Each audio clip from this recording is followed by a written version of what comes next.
Hello, everybody. Transitioning out of the military is just simply tough. At any stage in your career, whether you're separating or transitioning 4 to 6 years, up to 30 years, it's just a tough process. And DoD SkillBridge is an exceptional way to help in that transition. I strongly urge you to take advantage of the program.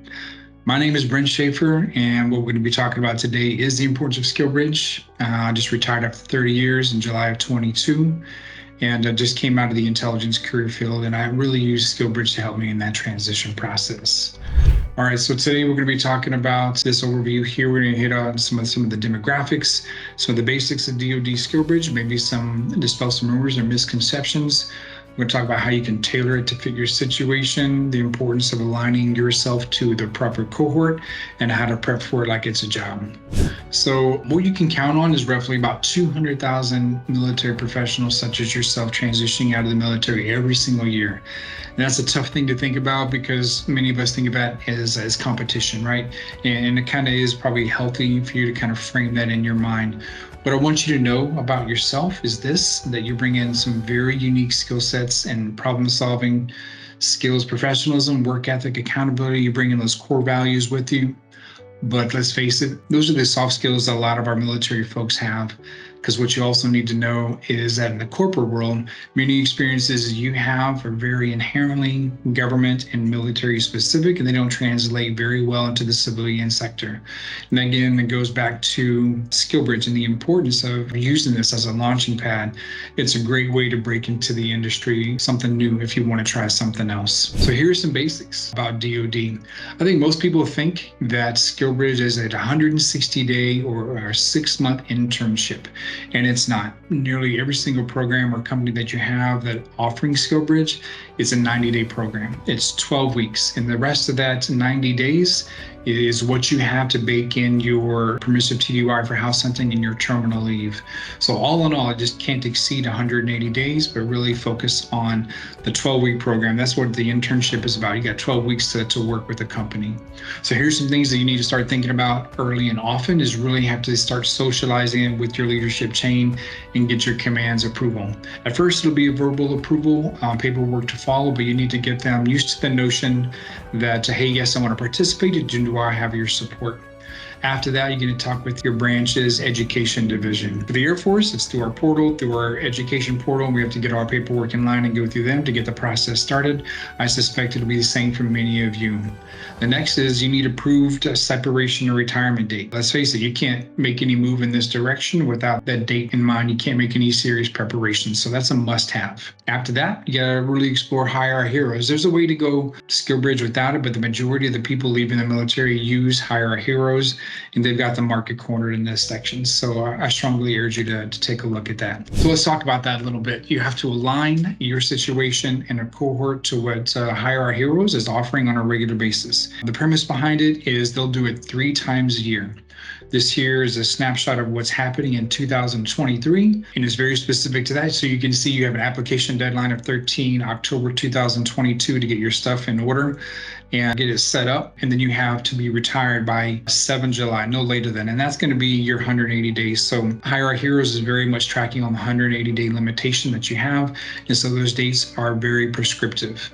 So let's say that you don't naturally align to that cohort as I did. My retirement date was 31 July, so that pushed me into cohort number 2, but I was overseas at the time and cohort number 2 was not gonna work for me because I'd be finishing up a SkillBridge opportunity. At the time when I was supposed to be transitioning back to the States, I had kids graduating high school, all sorts of mess. So I really needed a cycle or an opportunity that worked for me. So what I did was reach out to Hire Our Heroes, and you can too. And I asked them, hey, what can we do for an out of cycle? Do you consider that for anybody?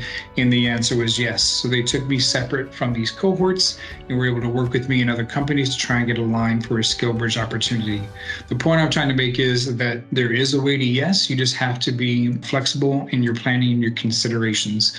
But 3 times a year, and it's been pretty consistent with Hire Our Heroes, that these cohorts happen roughly these times: January to March for number 1, May to July for number 2, and August to November for number 3. 3 times a year. So plan around around this stuff, and you can get access to this through their website. So here's something you can do for tailoring it to your personal situation. Here's what I did. If you're stateside, or in my case, you're overseas, you need to relocate back to the States, but you can knock out that SkillBridge first and then take advantage of permissive house hunting and then roll into your terminal leave. Another possibility is for you to take care, move yourself and or your family to the next location, and then hop onto your SkillBridge and then roll into your terminal leave.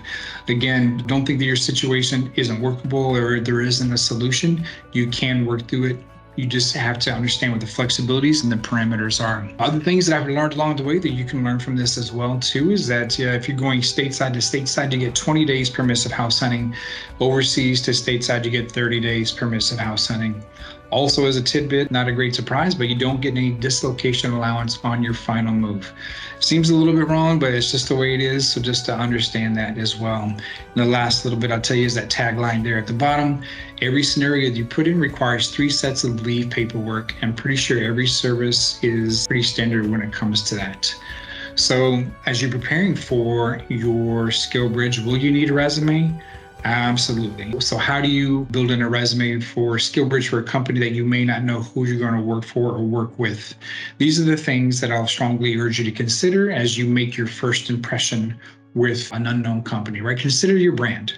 Consider what you're about, what you want to do. Consider what your desired field or industry might be, because again, that first impression is really going to go to dozens of companies. I encourage you to, 1, remove the military jargon, and 2, put in your best effort to try and narrow it down to the type of field or the type of work that you want to do. Don't forget, kind of like your OPRs, EPRs, your fit reps, your evaluations, that your resume should also have that action, result, and impact baked into those bullet statements. All right, so after you get that resume going, what's next? An interview? Yeah, absolutely. This is an interview. So you're prepping for a job opportunity, even though it's an internship where you don't receive any money. It is absolutely important that you prep for the interview. So like you would do anything else, this is your first impression. After your first impression, which is your resume, obviously, we need to understand what is the company about. So I'd ask you to brace yourselves a little bit, because from few to a dozen companies that start showing interest in you and your resume, and there'll be a lot of folks you've never heard of. I encourage you, please do not ignore those relatively unknown or little companies, because that could be a big mistake. I encourage you to do some research on them. Find out who they are, find out what they're about. Try to imagine yourself working in that company and what you could provide to them. Because if they're reaching out to you, they've already made some determinations, or they have some suspicion that you're going to be fit for their company based on your experience and what you might bring to their company. So just do your homework. Again, find out who they are, what they're about. I would encourage you to look up some of their employees on LinkedIn, especially some of the veterans, so you can understand what's their company culture, what is their tempo like, what is their mission and vision statement, really what are they about. Again, just kind of foot stomping that, to remove the military jargon. It's really important, because you need to understand that either through your writing or your verbal communication style, that you have the ability to make a transformation into a corporate sector. If you can't get away from that, it's going to be hard for them to see you working with them in their company. And the last thing I'll tell you is the kind of questions, you may or may not get scenario-based questions through this interview through SkillBridge, but you can expect to start framing your responses around the STAR method. Maybe you've heard of it up to this point, the situation, task, action, result method, but your responses on a scenario-based question should come in that. So here's my situation that we were in, and this is the task that I was charged to do. This is the action I took, and then at the end of it, here's the results. It was successful, and this is what we saved. This is what we solved. All right, so can you expect a job offer? I think a lot of folks have the misconception that, guaranteed job offer, this company is going to offer me a job. Well, not exactly. So the company that you are interviewing or that's participating in the SkillBridge will have opportunities that they are looking to hire folks to. But more often than not, there's more people than there are opportunities that can make it difficult for you. So I encourage you, 1, to give it 100% of your effort so you can be competitive for the position. But at the end of it, even if you think you are the most competitive, you can't expect to compete for a job. You will compete for a job.